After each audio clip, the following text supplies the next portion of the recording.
Good morning, restaurant owners. Welcome back to our weekly training. My name is Tim Cernett. I'm a CPA, and I'm the founder of Financial Optics, where we help independently owned restaurant operators improve profits and cash flow. Now, over the last few weeks, we've covered your operating plan, cash flow management, and the financial systems breakdowns that quietly cost restaurants money. Today, I want to talk about something that most operators carry a little quietly, and that's debt. It's not a doom and gloom way. There actually is good debt. It's more in a let's actually look at this clearly way. So let's move on to the recording, not the recording, the slideshow. Let me share my screen. Get my little mug out of the way there. And present. Sorry for the delay. So when borrowing hurts and when it actually helps your business. Like we said, there is good debt. But here's what I see pretty regularly. Restaurant owners who know roughly what they owe, but they never really sat down and applied a real framework to it. Is this debt working for me or against me? Should I take on what this lender is offering? Those are the questions, and today I want to give you the clear way to answer them. So today we're going to cover three things: a simple framework for classifying debt you already have, the three-question test you can apply before taking on anything new, and some practical tools for getting your debt payments aligned with your cash flow reality. So let's get into it. So not all debt is equal. Hold on just a second here. Okay, the question isn't whether you have debt, it's whether your debt has a purpose. So the good, bad, and ugly framework gives owners the real classification system for every obligation on their balance sheet. Good debt, it invests in an ROI, return on investment, positive assets. The kitchen equipment that increases capacity or reduces labor hours, a strategic expansion to a second location with a validated unit economic study, and then front of a house upgrades that increase covers or average check over time. The test: can you draw a line from this expenditure, this loan, to a measurable return? If yes, the borrowing can make sense. And if the line is fuzzy, pause, and we'll go over how to evaluate that further. And these good debt qualifiers usually mean long-term debt at a fair interest rate. So bad debt, that's what covers your operating issues: using a line of credit to make payroll, borrowing for recurring expenses month after month, rolling short-term debt to paper over a cash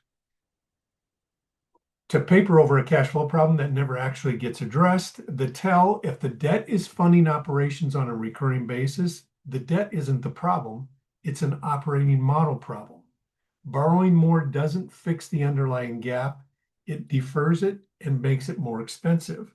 That operating problem is something that can be revealed over the course of time and over the course of all these trainings that we're doing to pinpoint operating problems that are affecting cash flow and profit. And then there's ugly debt: high cost, short term, often predatory debt. Now, we're all entrepreneurs, educated business owners. We don't feel like we fall prey to predators, but there is real predatory debt, and we're going to get into that. Credit cards at 18 to 20% annual APR, annual percentage rate, used as working capital. Equipment leases with buyout terms that lock you into obligations well beyond your useful life of the equipment, and those terms are sometimes hard to uncover when looking at those leases. Merchant cash advances, MCAs, effective APRs that often run 40 to 80% once fees are factored in. So those are so predatory. We've got a whole slide dedicated to MCAs because I want to dig into this, because they really are aggressively marketed to restaurant owners and other small retailers. The daily or weekly repayment structure is designed to feel manageable, and it does feel manageable, at least until you realize what you're actually paying. Know the effective APR before you sign anything. Here's what's going on with MCAs. They don't quote APRs. They use a factor rate, which hides the true cost, 1.3 or 1.5, sometimes even 1.2, which seems pretty fair. But the short repayment windows, they drive up the real cost. Even if it feels like a normal wait, when repaid over 3 to 9 months, the effective APR can actually exceed 40%, sometimes as high as 80%. The daily weekly payments accelerate the burn because the payments are tied to daily sales. You're repaying principal almost immediately, which compresses the timeline and inflates the effective rate. In real world cases, it can get even worse. Some analytics show the effective APRs well above 80%, especially when renewals are stacking advances comes into play. The bottom line, stay the heck away from MCAs.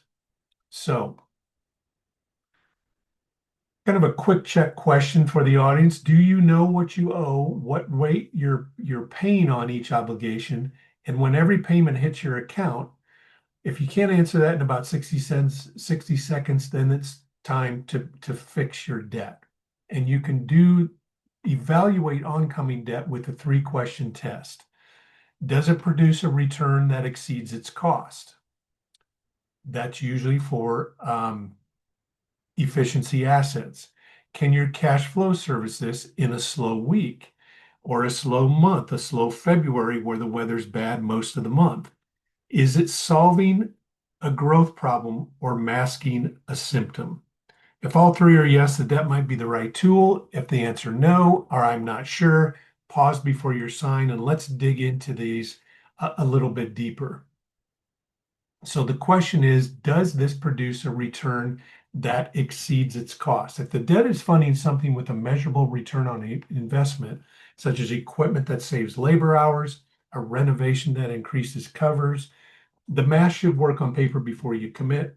Your accountant should be able to help you with the details of that analytical math. If you can't identify the return, you're borrowing against future cash flow with no offset. That's not an investment, that's a deferral. All right, the next question. I hit the wrong button there. The next question, can your cash flow service this without stress? Not can I make the payment and if everything goes right, can you make it in a slow week or a slow month after a vendor surprise, after an especially bad weather event? Debt that requires perfect operating month to service it isn't a tool, it's a liability waiting to become a cash flow emergency. The third question is this solving a growth problem or masking a cash flow symptom? So a growth problem might need a second walk-in cooler, a walk-in fridge to handle the increased volume. Borrowing may make sense. A cash flow symptom, I need to cover next week's payroll. That's a warning sign. And the borrowing to address it creates a cycle that's very hard to break. I've seen it and I lose sleep over it for my clients. If the honest answer to this question tells you whether you're building a business or just buying time. If you can answer yes to all 3 questions, the debt may be the right tool. If the answer is no, or even I'm not sure, pause before you sign. The lender isn't going to ask you these questions. That's your job. And it may be time to talk to your accountant for a deeper analysis on this pending debt. Okay, restructuring what you already have. If your current debt picture doesn't pass the 3-question test, or if you're carrying ugly debt, we talked about good, bad, and ugly debt, analyze your balance sheet. You're carrying bad and ugly debt, as we've defined it earlier. There are practical options for cleaning it up, to clean up your balance sheet before it constrains every decision you're trying to make. Refinancing high-cost debt, the bad debt.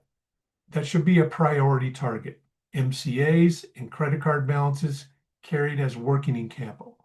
Trade unpredictable high-cost debt for a fixed-rate term loans with manageable monthly payments. The predictability alone of that payment reduces the stress and improves planning. This isn't ideal if your original ugly debt was borrowed for the wrong reasons, but it can help you dig you out of a hole.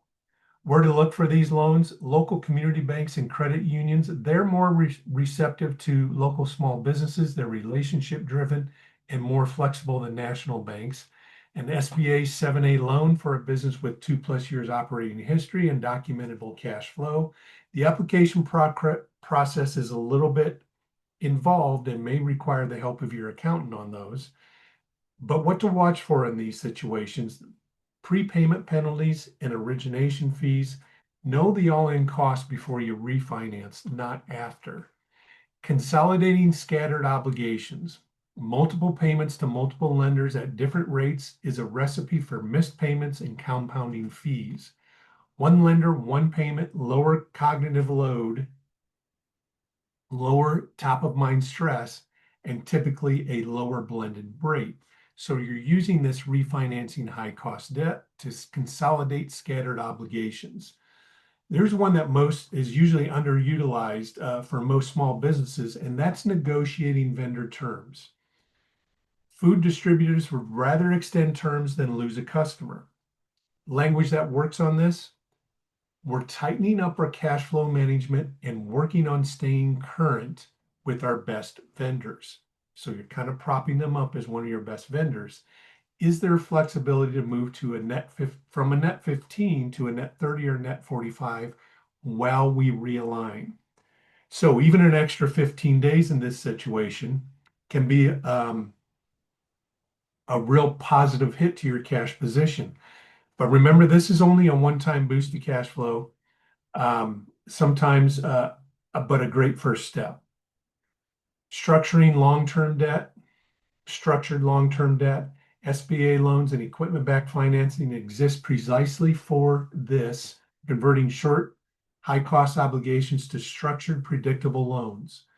Again, I would rather see long-term debt used to finance long-term assets, but this can be a real lifesaver and start to help you dig out of the hole that you may be in.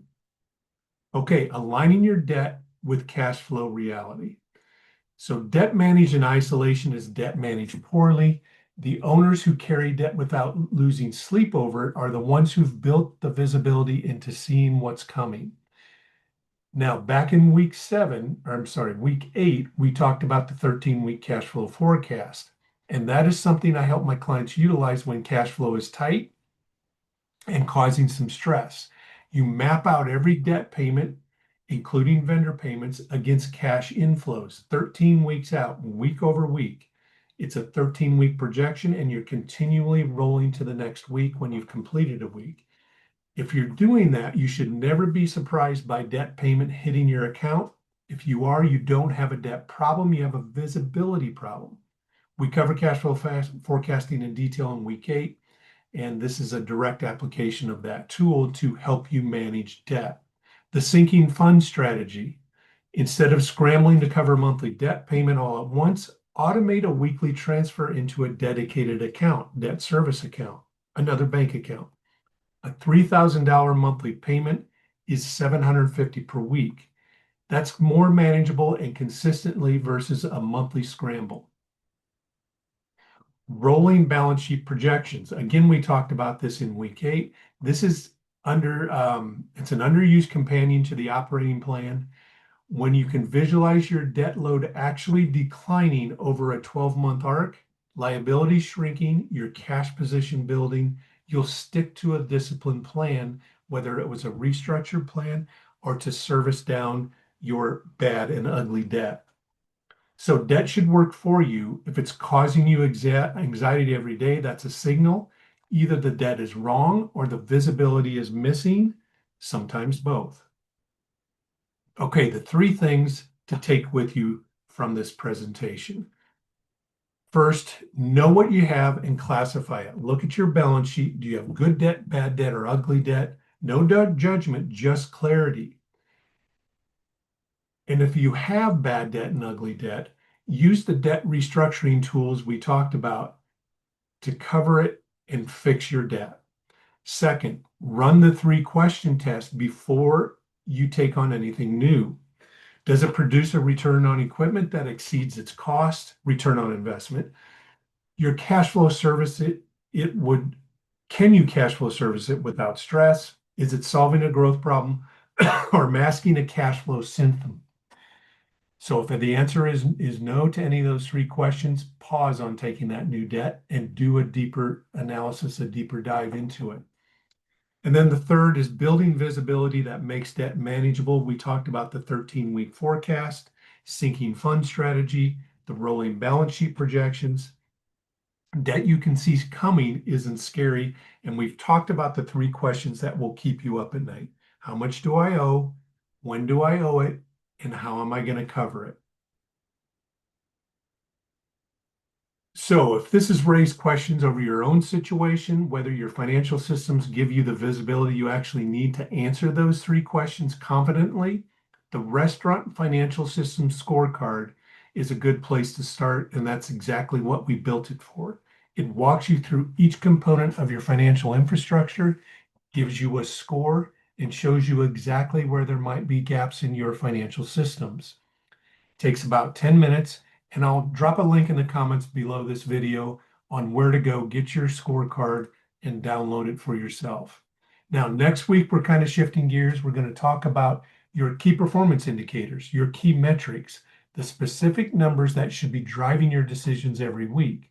Not a long list of metrics, but the right ones in the right sequence.